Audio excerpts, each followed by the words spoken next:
the first thing that's been taught to us is, if food appears in front of you, to hold your hands upon the food for a few moments, just to feel how the food is.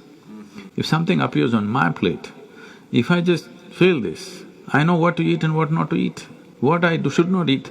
I don't taste it and then reject it, I just don't eat.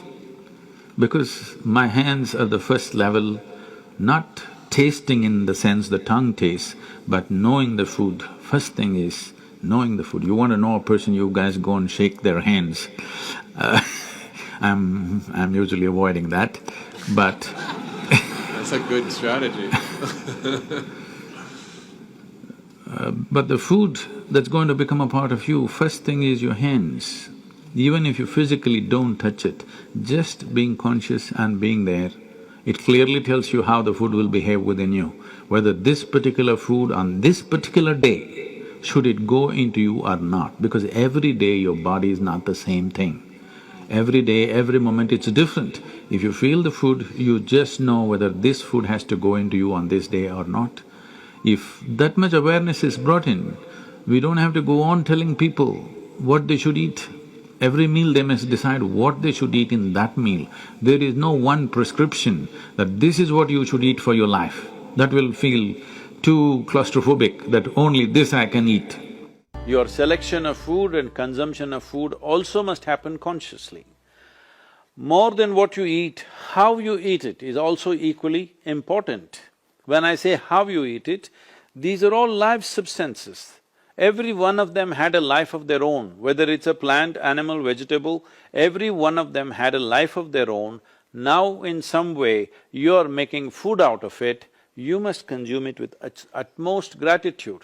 If you approach it with a certain sense of gratitude and reverence towards the food that you eat, when I say reverence, it may feel like too much for you, but I'm asking you, let's say we put you in a room and you had nothing to eat for 5 days. If God appears in front of you, what will you ask for? Food? So that's how important it is. You must understand the food on your plate is not just a substance, it is not a material, it is not a commodity, it is life. It is the life-making material for you. So you must treat it as such. Right now, when it's on the plate, when it's out there, it has no value, but the moment you consume it and it becomes your flesh and blood, now suddenly it's of immense value. Why do we live like this? It's very important, when it comes on your plate itself, you must treat it as a part of yourself. With great reverence, you must consume. Just the way you consume it, if you change that, food will behave very differently within you. This is what consciousness means. If people say your consciousness has no impact on your life, only chemical structures have impact, I'm very sorry for them, because that's not how life works. Human consciousness has a deep and profound impact on everything that we touch, especially the food that we are making another life as a part of ourselves. When we're doing such an act, it's very, very important we treat it with utmost gratitude and reverence. I want to tell you, there is no such thing as good habit and bad habit. Habit means you are functioning unconsciously. If you're functioning unconsciously, that's a bad thing, because the whole thing about being human is we are capable of doing things consciously. That is the beauty of being human, that we can do everything consciously. What an animal does unconsciously, we can do the same thing consciously. We can eat unconsciously, or we can eat consciously. We can breathe unconsciously, or we can breathe consciously. Everything that we can do it consciously. The moment we do something consciously, suddenly that human being looks very refined and wonderful.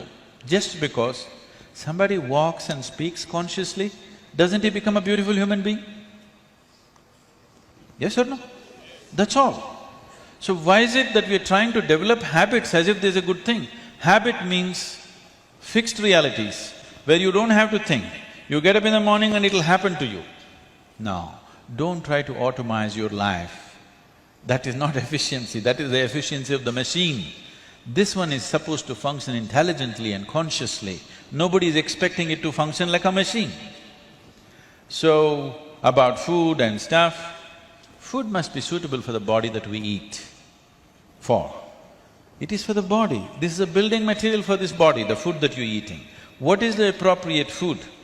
Unfortunately, it's all messed up right now. Traditionally, we ate very sensibly in this country, but these 1,000 years of innovations have brought other kinds of food cultures, and today the national diet is pizza or pasta. What is it? Which is one? I don't know. Both were competing.